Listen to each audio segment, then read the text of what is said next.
Welcome to Coreum Concepts. Thanks for stopping by the channel today. Got a full episode for you here today, lots to get into. So let's just get right into it today.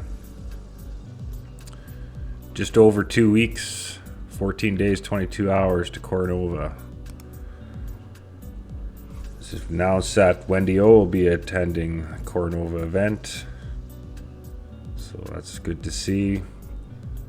Got a few announcements. Core Apes Club team will be attending Coreum official Coronova event also.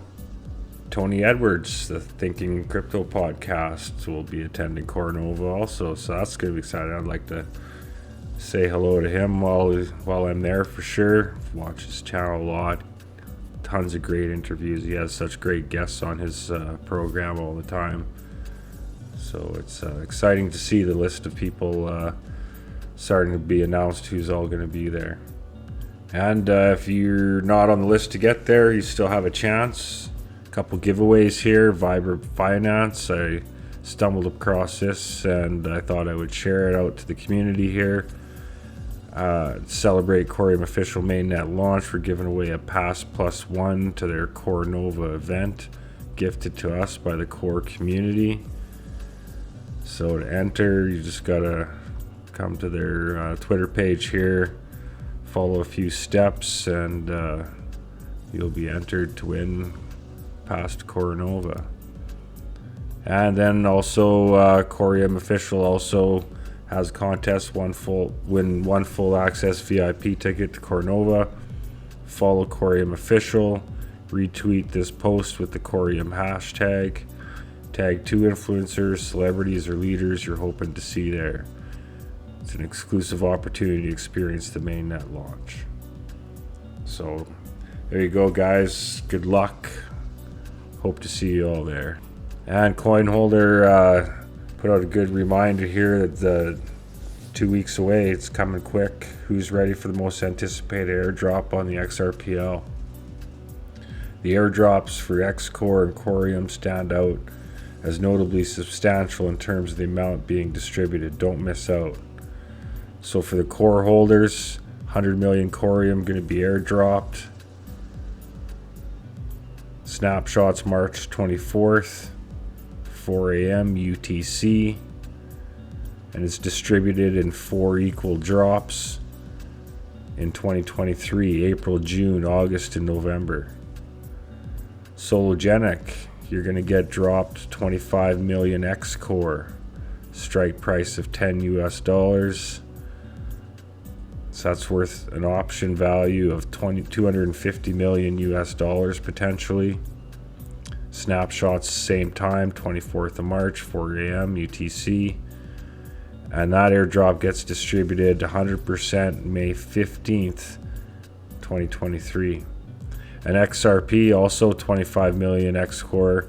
Obviously it's going to be way diluted compared to the solo pool. Sologenics doesn't even have 400 million tokens in circulation, whereas XRP's got 50 billion out there anyways, or 40 some billion eligible for the snapshot. So obviously Coreum's got the best advantage here. 100 million tokens for less than 100 million supply out there already. So that's going to be a very good airdrop for the Coreum holders. And Sologenic, you're next in line on that as far as the airdrop benefit goes for sure. So got some time yet to get positioned. From what I see today, everything's on sale. So if you thought it was a good deal last week, well, you're in for a heck of a deal today, let me tell you. We'll get to that right away here. We sniffed this out on the testnet as we're checking it regularly there, that there was a stake CETO on the testnet, and sure enough it was announced that a wild stake CETO appeared on the Coreum network. Coreum official brings IBC to the XRP ledger. So that's exciting to see. That's confirmed that crypto CETO's coming over to Coreum, and He's got a big community, so it's going to be exciting for these communities to get together and see what we can build. We're checking in on the testnet. Just under 2 million blocks. The APR is running at 16.52%. Picked up another validator. We're at 113.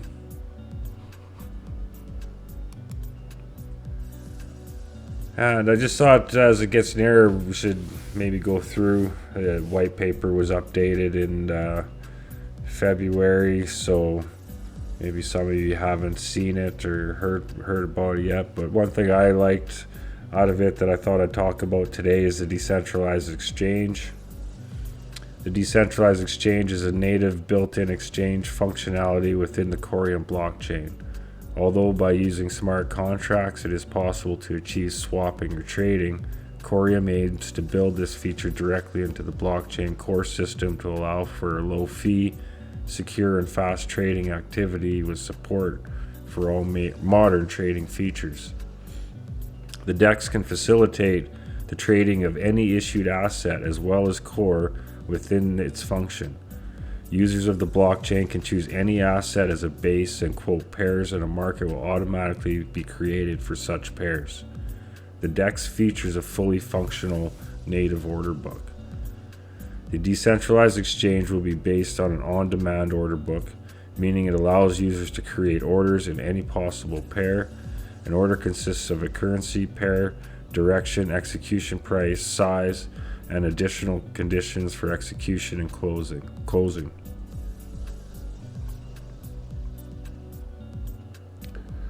The on-demand order book. Decentralized exchange will be based on an order book which users can add new pairs and the market will be automatically created. And I said that before, same thing over again. It just gives an example of it.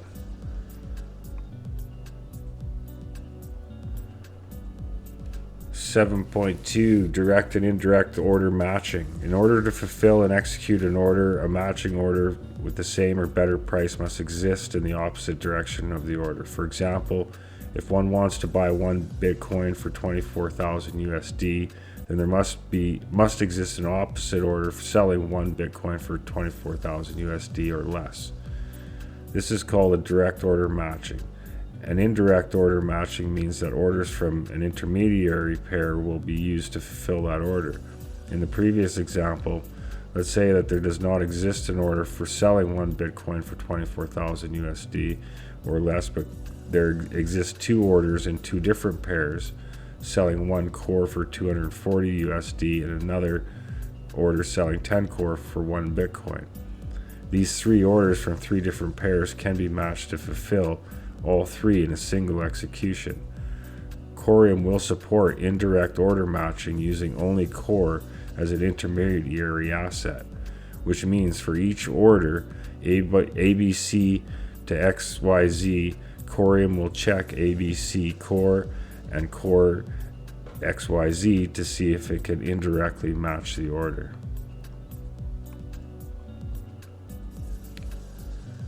An order will be executed only by an opposite order, either directly or indirectly. After a user adds a new order in the order book, the system finds the opposite order with a matching price, which must be equal for better than the order price, and they match with each other.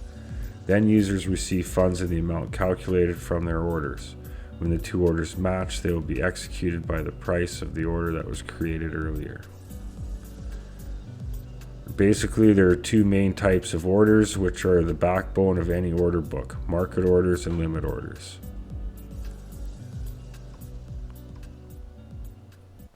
So some advanced features. Good till cancel orders are active until either the user manually cancels or it is filled with matching orders on the market. That means that the order will remain open until one of these 2 events occurs, ensuring that the user's trade intentions are fulfilled, whether it be through manual cancellation or execution. good till time orders, users can set a time limit for order of this type. Good till time can be executed only during a time period entered by the user. Immediate or cancel orders. Create an order that must be executed immediately or it will be closed. This order will be executed as much as there are opposite orders matching it until it is fully executed, or it will be canceled if there are no more opposite matching orders. This will not sit as a limit order in the order book. Fill or kill orders. Conditions can be executed only entirely at a time. For orders of this type, there can also be added time limitation during which this order can be executed. So I just thought we'd go through that. Obviously the XRP ledger DEX was way ahead of its time.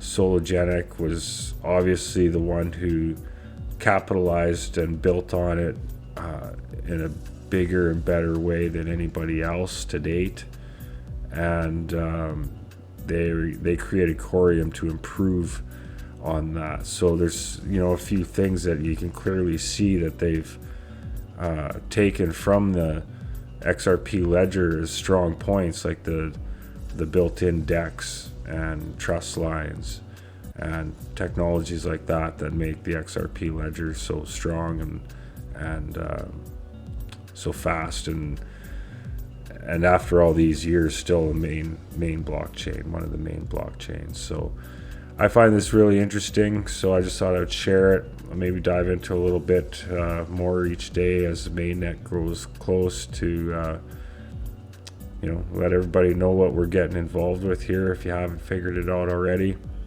I'm hoping to provide as much information as I can so people can make good decisions on whether they want to be involved in this project and community. So the CBDC audit is still stalled at that 70%. And the crypto fear and greed index is dipping into the fear side after today. We'll soon see why here. As you can see, there's significant pull down today. Coreum sitting at 48.42 cents. Sologenic pulled back to 15.5 cents. Bitcoin also down to 20,107. I think it just dipped into the 19,000s there earlier today. Total crypto market cap's down quite a bit today, sitting just above the 900 billion mark at 903 billion. So that's a pretty critical level it's hitting there. So it's going to be interesting to see how the days ahead evolve here with all the news that's out here. And I'm no chart expert. I'm not a trader. This is definitely not financial advice, but this is how I've been watching this Coreum chart, because I've been trying to DCA dollar cost average in a little bit here as the snapshot appears. And the price has been pretty volatile, so it's been hard to pick spots, but I've been watching this trend here for a while, and when the RSI gets low on this thing, it bounces back pretty hard.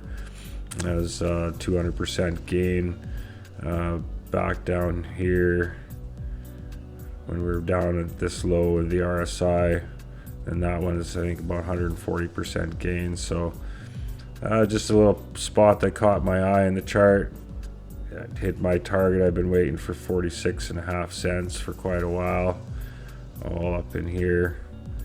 Wasn't too sure if it was going to come back or not, but hit the target, so I'm pretty happy about that. It's not to say that I just can't break this trend line I got here and go lower. It's a lot of fun in the news here today in the last little while. A lot of problems in the industry that need to be sorted out. So yeah, make sure you get good financial advice. Make sure you do your own research and understand what projects you're getting involved with. Solo Bull was also noticing some interesting things on the Sologenic chart, saying the solo fake breakouts look kind of familiar. And see here, XRP did the exact same thing before the bull run in 2017, repeating ABCs over and over again, just like Solo, with C's gradually becoming higher, just like Solo, and eventually gaining 70,000%, which Solo's about to do. So again, not a chart expert. I certainly like his theory. 70,000% I think would probably get Solo to where I think it should be once it's fully adopted and being utilized. I know we're a ways away from that, but the pieces of the puzzle are all getting put together here. I think we're really going to see a lot of movement compared to what we've seen in the last year.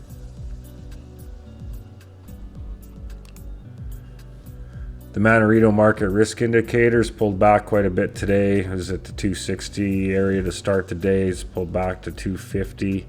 So, yeah, market took a bit of a crash, bit of a hit here today, right across there. So, just go back and look at some of those prices. Gold, silver stayed pretty strong through at 1828 for gold. Silver just dropped below the $20 mark at 1994. DXY is holding strong at that 105 level. As I said, Coreum's 48.3. XRP's down to 37.9.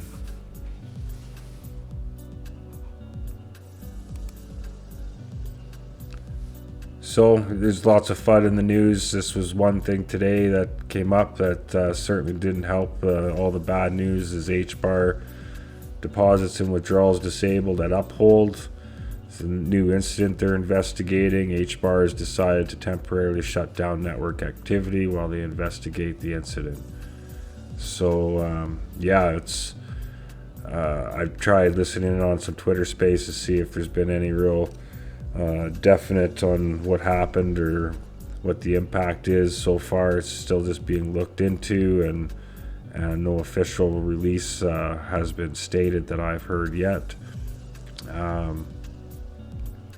It's from early speculation from the developers in that community. There's some talk of the Ethereum virtual machine part component of it being exploited.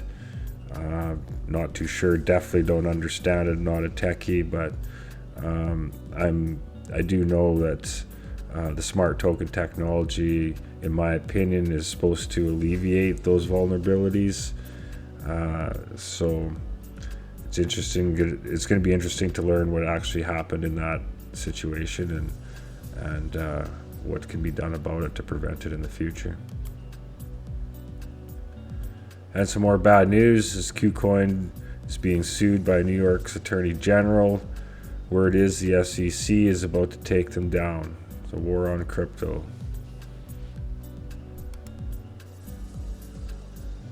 So in more positive news though, lawmakers in New Hampshire and Utah recognize DAOs as legal persons.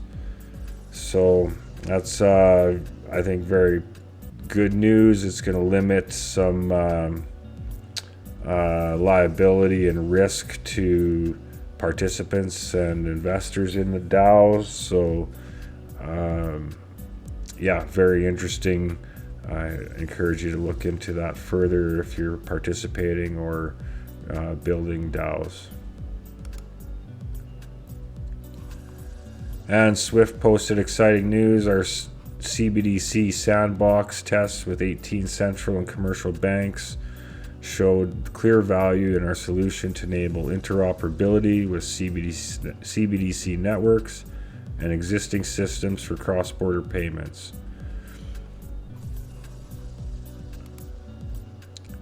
So I checked out that story and kind of got me into a little rabbit hole linked off of that one, but found an interesting article here about CBDC interoperability, 5 key takeaways from our groundbreaking experiments. And interoperability and collaboration will be crucial to success. That's why we're collaborating with the financial community to ensure that as central bank digital currencies develop, they can integrate seamlessly with existing payment systems.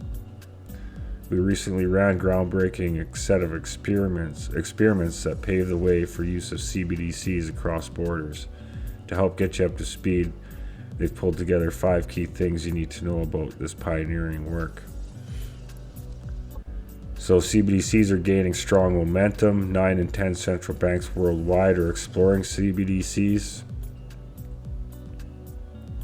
It says we believe that financial industry should prepare now for a future which CBDCs to make international payments could be routine.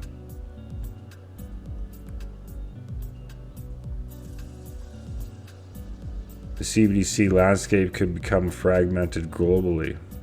Today, the global CBDC ecosystem risks becoming fragmented with numerous central banks developing digital currencies based on different technologies, standards, and protocols. If left unaddressed, this fragmentation could lead to digital islands springing up across the globe. Consequently, developing a way for transactions to flow between CBDC constructs and platforms will be critical. A bilateral solution between 2 countries would work, but such a system would not be scalable and would be unmanageable if applied globally.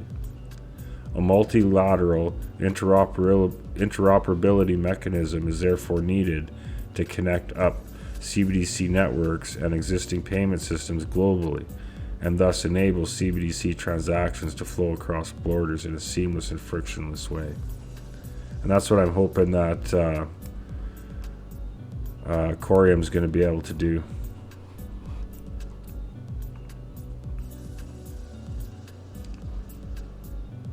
Our experiments demonstrate that it's possible to connect disparate CBDC to achieve successful cross-border transactions between different DLT-based CBDC systems and well-established payment infrastructure. Working in collaboration with Capgemini, we built a simulation of Swift's enhanced platform and a connector gateway that, when combined, are capable of linking CBDC and existing payment systems up at the technical level. Our experimental solution is capable of solving for BIS multi-CBDC Model 2, which foresees the interlinking of multiple CBDC systems via shared technical interface. So that I went and checked out this BIS multi-CBDC Model 2, and this is the different models that they checked out, and I'll just quickly compare them. Model 1, MCBDC arrangement based on compatible systems. Transfers between CBDCs offered by a multitude of competing private companies benefiting from compatibility measures and broadly similar participation requirements. CBDC systems separately determine rule book and governance, participation criteria, and infrastructure. So you see CBDC system A and B, and you got your multitude of privately offered correspondent and clearing services. So Model 2, as was being referenced in the article previous, was 3 options to establish technical interface, centralized clearing system, decentralized clearing process, joint contractual underpinning of interlinking system, separate rulebook and governance, participation criteria, and infrastructure. So you have your system A, system B, a technical interface, and a clearing system, centralized or decentralized. So it's my hope it's obviously going to be a decentralized technical interface. And the third model is a single system with multiple CBDCs. Central banks agree on a single rule book, single set of participation requirements, and supporting infrastructure. So that's obviously a very more closed system, single set of participants, single infrastructure and ledger. So these are the 3 models that G20 has been really looking at, that Swift's been looking at. So it's going to be interesting. We're going to find out soon enough how it's going. I'd like to know from the Sologenic and Coreum community, like what they see as the best solution for this problem. Like if they in fact agree it's the Model 2 MCBDC based on interlinked CBDC systems.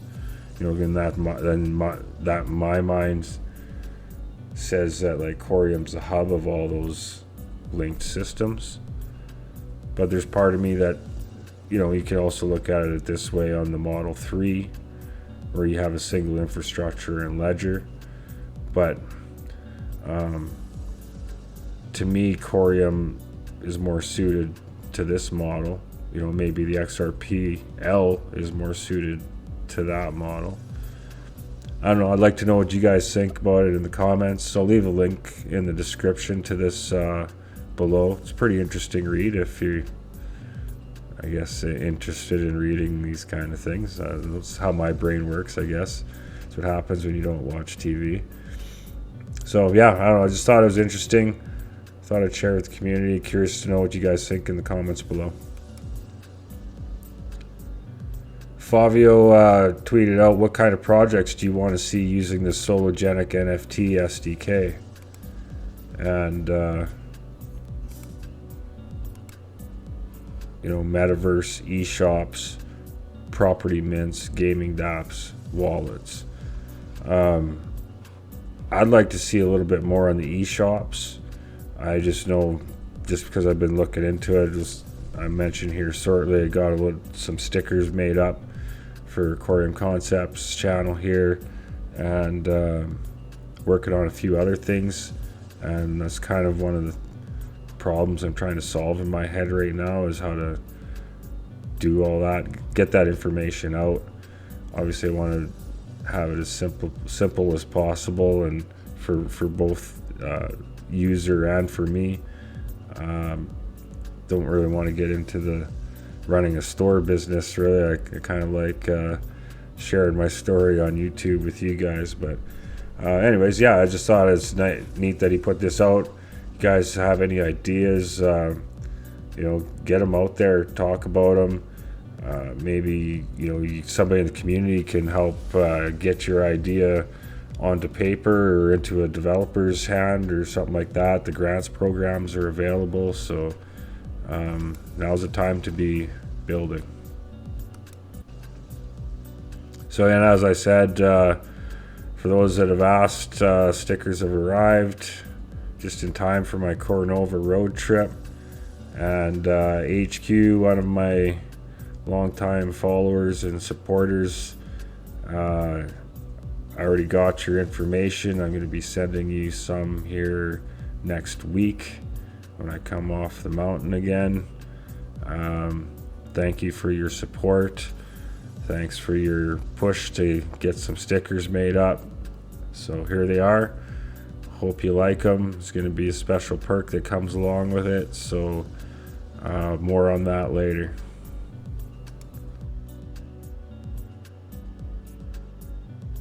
Just thought I'd share this on my way out today. Coinholder shared this Nightlights post of the solar storms that we had here the other night. It says, when a solar storm hits and your cameras are ready to shoot, but your eyes and brain are not ready to experience the immensity of the show. And I really think that's what we got going on here with Coronova and the launch of this chain coming up. So I thought it was really fitting post. So I'll just share it on my way out. Thank you guys all for your support. Like and subscribe. Peace and prosperity to you all.